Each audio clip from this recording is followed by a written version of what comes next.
देख रहे हैं फानुस टीवी में शमीम अहमद मंगलौरी। खबर उत्तराखंड से है। उत्तराखंड में आज राज्य का स्थापना दिवस मनाया गया, क्योंकि उत्तराखंड राज्य को बने हुए 22 साल हो चुके हैं। आज राज्य का स्थापना दिवस बड़े ही धूमधाम के साथ, बड़े हर्षोल्लास के साथ सभी जगह मनाया गया।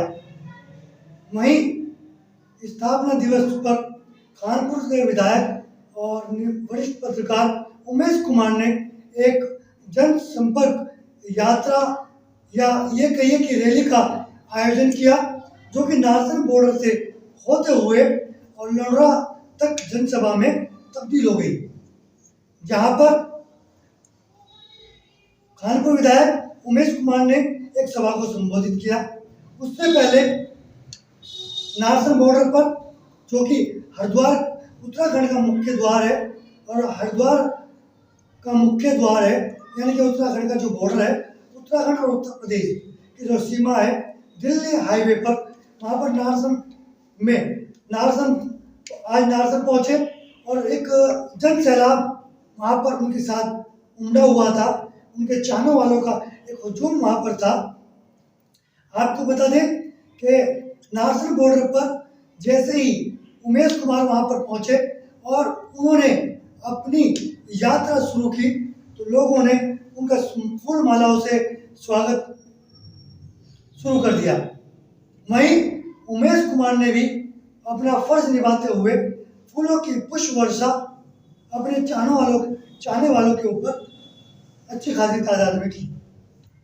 जैसे जैसे कारवां आगे बढ़ा, हम आपको बता दें कि उमेश कुमार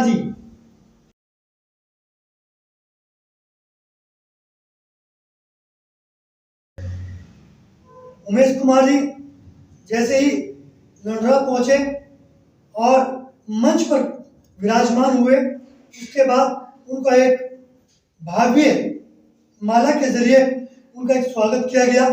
उसके बाद उन्होंने जनसभा को संबोधित करते हुए कहा कि उनकी जो प्राथमिकता है, जो कल थी वही आज है, भ्रष्टाचार मुक्त, भ्रष्टाचारियों का खात्मा।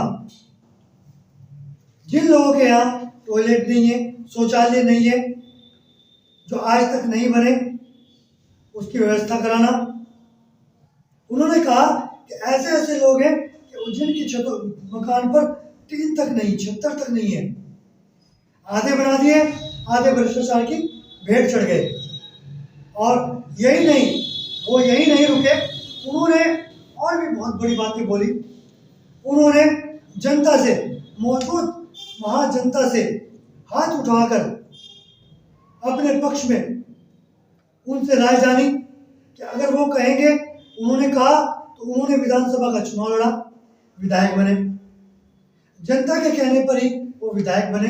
अगर जनता चाहेगी तो वो लोकसभा हरिद्वार का चुनाव भी लड़ेंगे। तो जब लोगों से उन्होंने जानने की कोशिश की, तो लोगों ने साफ कहा, लोगों ने उनकी हाँ में हाँ मिलाते हुए लोगों ने हाथ उठाकर उन्हें अपनी सहमति प्रदान की। जिसके बाद उमेश कुमार ने फानुस टीवी से कहा कि जनता ने उन्हें सहमति दे दी है, जनता ने उन्हें आज्ञा दे दी है, तो वो लोकसभा का चुनाव लड़ेंगे। अब जब जनता ने कह दिया है, तो अब उनको लोकसभा का चुनाव लड़ना है। जब उनसे पूछा गया कि वो किस पार्टी से किस तरह से चुनाव लड़ेंगे, तो उन्होंने कहा कि जनता ने पहले भी निर्दलीय चुनाव लड़ाया और आज भी वो निर्दलीय ही लोकसभा का चुनाव लड़ेंगे। वो किसी पार्टी से, किसी पार्टी के सिंबल से लोकसभा का चुनाव नहीं लड़ेंगे।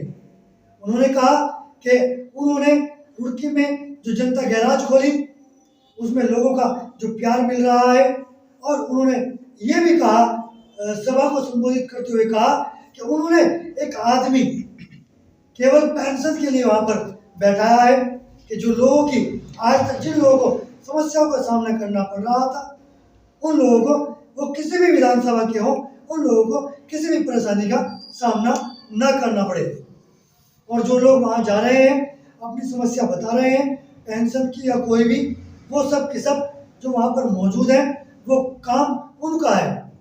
केवल अपनी समस्या लेकर जाना जनता का काम है, बाकी काम करना वहाँ जनता गैराज का काम है। अब आपको बता दें कि आने वाले लोकसभा चुनाव में ये क्लियर हो गया है कि उमेश कुमार जो वरिष्ठ पत्रकार है, कानपुर से निर्दलीय विधायक हैं, वो लोकसभा का चुनाव 100 के 100% लड़ेंगे, क्योंकि उन्होंने कानपुर की जो आज जनसंपर्क रैली के बाद जो सभा आयोजित की उसमें जो सहमति उन्होंने जनता से ली, जनता ने हाथ उठाकर सहमति दी। इसके बाद ये क्लियर हो गया, साफ और स्पष्ट हो गया कि कानपुर से विधायक, निर्दलीय विधायक उमेश कुमार लोकसभा का चुनाव 100 के 100% लड़ेंगे। आप फानूस टीवी देखते रहें और हमारे चैनल को सब्सक्राइब करें, लाइक करें और शेयर करें। जनसैलाब उमड़ा है, लोकसभा का बिल्कुल बच चुका है। आप मानते हैं जनसैलाब था? आप मानते हैं जनसैलाब था? आपने मान लिया तो जनसैलाब था। लोकसभा की क्या तैयारी है? जनता तय करेगी। आपके सामने उन्होंने तय कर दिया कि लड़ना है तो लड़ना है। क्या मुद्दे हैं इस बार? भ्रष्टाचार, अत्याचार, ब्लॉक स्तर पर भ्रष्टाचार, किसानों का शोषण, मुख्य मुद्दा किसानों के लिए आयोग बनाने की घोषणा, सिंगल विंडो जब अधिक इंडस्ट्रियलिस्ट के लिए, उद्योगपति के लिए सिंगल विंडो बन सकती है तो किसानों के लिए भी सिंगल विंडो बननी चाहिए। और मैं इसके लिए धरने पे भी बैठूंगा। मुझे तो आयोग का गठन चाहिए किसानों को। जिस तरीके से आज की रैली हुई है, लोगों में भी उत्साह देखने को मिल रहा है, तो क्या तय हो चुका है कौन सी पार्टी से आप लोकसभा चुनाव लड़ेंगे या आपकी अपनी पार्टी होगी? निर्दलीय हैं हम। किस पार्टी क्या होती है? हम निर्दलीय हैं, निर्दलीय चुनाव लड़ेंगे। जनता के विधायक हैं, जनता चुनाव लड़ेगी, जनता का ही सांसद होगा, किसी पार्टी का सांसद नहीं होगा। जो पहले सांसद रहे उन्होंने कोई विकास कार्य किए आपकी नजर में? कौन है यहाँ पे सांसद? हरिद्वार में कौन है सांसद? मुझे जानकारी नहीं, क्योंकि लोग बता नहीं पाते। वो कहते हैं हमने तो 8-9 साल से देखा ही नहीं, तो मैं उस बारे में क्या बताऊं। आज का जो प्रमुख मुद्दा था वो किसानों को लेकर था कि किसानों की समस्याओं का समाधान नहीं हो पा रहा है। बिल्कुल नहीं हो पा रहा है। उसमें क्या प्रयास किए जाएंगे? प्रयास उनकी गन्ना मंत्री के साथ बैठक की जाएगी, जरूरत पड़ेगी मुख्यमंत्री से बात करेंगे और जो भी किसानों की समस्याएं हैं उनका निस्तारण करा जाएगा, क्योंकि किसान को हम शोषित, वंचित, पीड़ित नहीं कर सकते। एक आपकी और वीडियो वायरल हो रही है, उसके खिलाफ क्या कार्रवाई की जाएगी? अभी तो मैंने देखी नहीं है, लेकिन उसकी सूचना मुझे मिली थी। उसके संबंध में हमने FIR दर्ज करा दी है। जो दोषी होंगे पकड़े जाएंगे और उनको सजा मिलेगी।